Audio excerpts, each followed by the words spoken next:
Soruyorum olay gelmiyor. Git hocam. Düşmüş mü buraya? Yoksa? Ha? Tam hiçbir şey söylemedi. Bize sabah bize bir şey veriyor.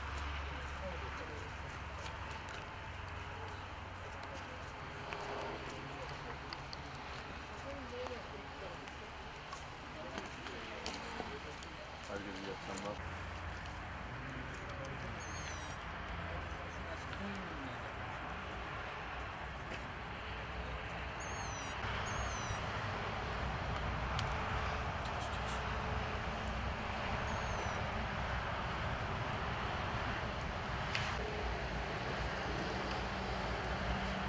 Şey gözükmüyor ki.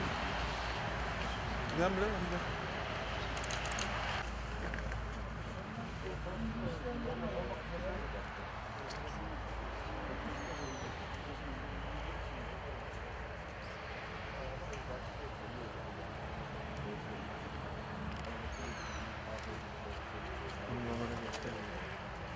Tamam sen git. Tamam.